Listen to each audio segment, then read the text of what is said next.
بہت اچھا سوال ہے، اور یہی صورتحال جو ہے نا اس بات پر انسان کو مجبور کر دیتی ہے، جیسے ڈاکٹر صاحب بھی شروع میں فرما رہے تھے کہ مرنا ہے اور بعد میں اٹھنا، حساب ہونا۔ اگر اس بات درمیان سے ہم ختم کر دیں نا ایمان بالآخرت کو، تو دنیا کے معاملے کی کوئی سمجھ نہیں آتی کہ یہ دنیا اللہ نے اندھیر نگری کیوں پیدا کی، کہ کوئی قتل کر کے دمدماتا پھر رہا ہے، کوئی بیوہ کا اس کی بچی کا جہیز لوٹ کر چلا گیا، کسی نے بیوہ کا پلا ہوا جوان بچہ مار دیا اور کچھ نہ بنا۔ تو اگر یہ انصاف نہیں ہونا کسی دن، تو اس سے بہتر عقیدہ دہریت کا، سرے سے مانے کہ اس دنیا کا کوئی خدا نہیں، یہ اس سے بہتر ہے کہ خدا کو مان کر یہ کفر بکے کہ وہ خدا تماشا دیکھتا رہے گا اور کسی دن انصاف نہیں کرے گا۔ اسی لیے اللہ نے قرآن میں میرے عزیز آخرت کے انکار کو اللہ کا کفر قرار دیا کہ یہ تو مجھے نہ ماننے والی بات ہے، میں ایسا خدا ہوں کہ اپنی دنیا کو دیکھتا رہوں اور آرام سے بیٹھا رہوں۔ اس لیے اللہ تعالیٰ فرماتا افنجعل المسلمین کالمجرمین، عقل کی بات کرو کہ حکم ماننے والے اور نافرمان برابر ہی ہو جائیں گے، مر گئے مٹی ہو گئے، نیکوں کو کوئی انعام نہ ملا، بروں کو کوئی سزا نہ ملی، ما لکم،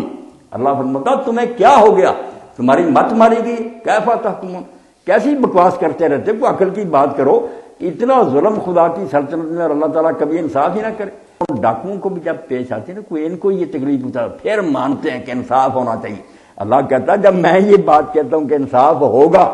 پھر تم بہانے بناتے ہو کہ نہیں انصاف نہیں ہوگا۔ میں تو اللہ کہتا ہوں وہ بات کہتا ہوں جو تمہارے دلوں کی آواز ہے، ہر بندہ رو رہا ہے کہ اللہ دنیا میں تو انصاف نہیں ہوا، ہونا چاہیے۔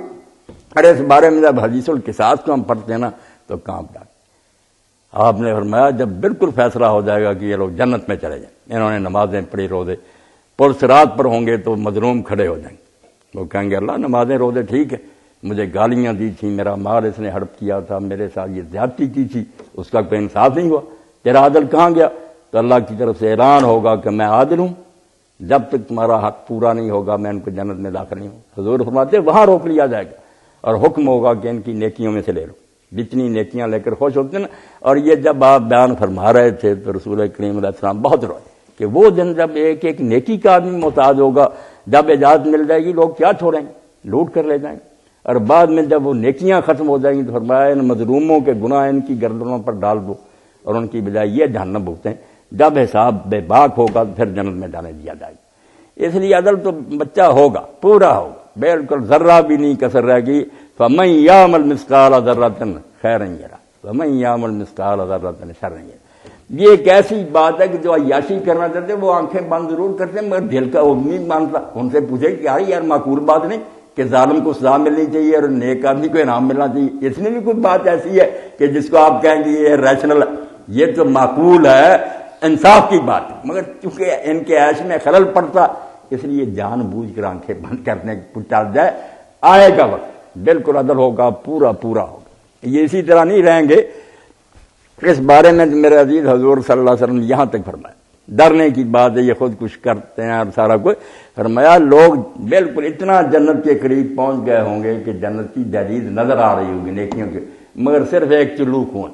کسی کا نہ حق مار، کسی کو زخمی کر دیا، وہ ایک چلو خون آگے کھڑا ہو جائے گا کہ یہ جنت میں اللہ جا سکتا ہے، میرے ساتھ یہ ظلم کیا تھا۔ وہاں پورا عدل ہوگا۔ اسی لیے اللہ پاک فرماتا قضی بینہم بالحق، وہاں انصاف کے ساتھ ٹھیک فیصلہ ہوگا، اور نتیجہ یہ نکلا وقیل الحمدللہ رب العالمین۔ جب کچہری برخاست ہوگی نا جنتی دوستیوں کا فیصلہ، تو قیلا ایک نہیں کہے گا، آواز آئے گی ساری دنیا کی طرف سے الحمدللہ رب العالمین، کائنات کے مالک کی حمد یار آج حق کر کے اللہ نے دکھا دیا، ہر جگہ سے یہ نعرہ گونجے گا۔ تو تیار ہونا چاہیے اس وقت کے لیے۔ ایک چھوٹا سا ہے جی کہ نماز ظہر کی پڑھ رہے ہیں 4 رکعت،